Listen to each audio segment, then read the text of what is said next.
With Canadians heading to the poll in September, it makes me wonder if election impact real estate in Canada and what are the political parties doing to address the housing crisis in Canada.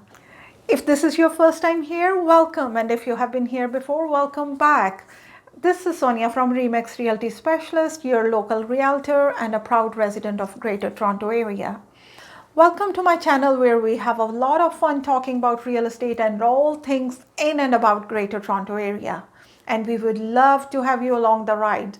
So hit that subscribe button and also that little bell icon so you are notified every time a new video is uploaded each Monday. Let's get into the detail of the impact of elections onto real estate and promises made by these political parties. I have gone through different party platforms and look at all the promises made by these major political parties. Things may change along the time as campaign heats up, but I will just go with the information that we have available. We'll start with Liberals. Liberal leader Justin Trudeau has promised that if re-elected, they will help renters become homeowners with a new rent-to-own program and help them to afford a down payment faster. They will be allocating $1 billion towards loan and grants to rent-to-own project. What is the plan and how Liberals are planning to execute this? Let's wait and watch as this is not going to be as easy as it sounds. They are also introducing a tax-free first home saving account that will help Canadians under 40 save up to $40,000 towards their first home. This could be a good step, but why limit the age to 40? A lot of people with current house prices are not able to afford to buy a home by the time they turn 40. Building, preserving or repairing 1.4 million homes in the next 4 years to increase the supply and makes more home available across Canada while creating jobs. This sounds great if they are able to fulfill this promise. 1.4 million homes will make a significant impact on the houses crisis. What is the percentage of new homes versus repairing existing homes? That remain unanswered.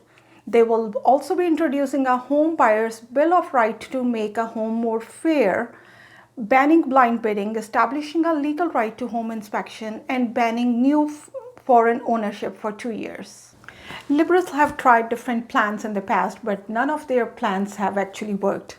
This plan does look great on the paper. How effectively and efficiently these plans will be executed? Let's wait and watch. So let's talk about Conservatives. They have promised if their political party forms the next government, they will build 1 million homes over 3 years. And they're doing this by taking federal buildings and lands and converting at least 15% of federal government property into housing. So this is actually something that is actionable and measurable, and we can hold this political party accountable if they don't fulfill their promise of million homes in next 3 years. They will also require municipalities receiving federal funding for public transit to increase density near that transit. This seems a long-term plan and will not help release the pressure immediately. Investors and developers will be able to defer capital gain tax when selling a rental property and reinvesting in rental housing, encouraging a new market in 7 to 10 year mortgage and reduce the need for mortgage stress test to help people qualify more easily for financing.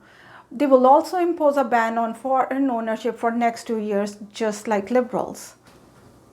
Let's see what NDP has to say. NDP leader Jagmeet Singh has promised that if his political party forms the next government, they would create 500,000 affordable housing units over the next 10 years, with half of those in place within the first 5 years. 500,000 homes will make a big dent in housing shortage. However, we need more aggressive approach. They will also be preserving 1.7 million homes over the next 4 years. Which 1.7 million homes? Still not clear.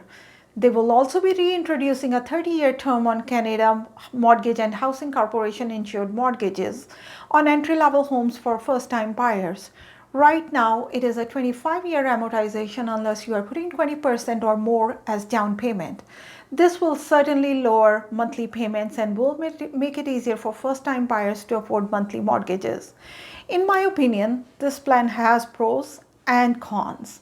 They will also be doubling the existing home buyers tax credit to $1,500 and offer $5,000 a year in rent subsidies. and impose a 20% tax on foreign buyers rather than banning those purchases outright. This is a good compromise between completely stopping foreign buyers from purchasing in Canada and still giving Canadians significant advantage when purchasing a home within Canada. So I kind of like the balance. While the focus on housing in this election has excited affordability advocates, the question remains the same: whether any of these measures proposed will meaningfully reduce housing prices. Experts have noted while so-called foreign buyer ban can help drive down the cost of housing, this may look good in the picture. However, it is not a significant measure, as we only have about 4 to 8% of foreign buyers.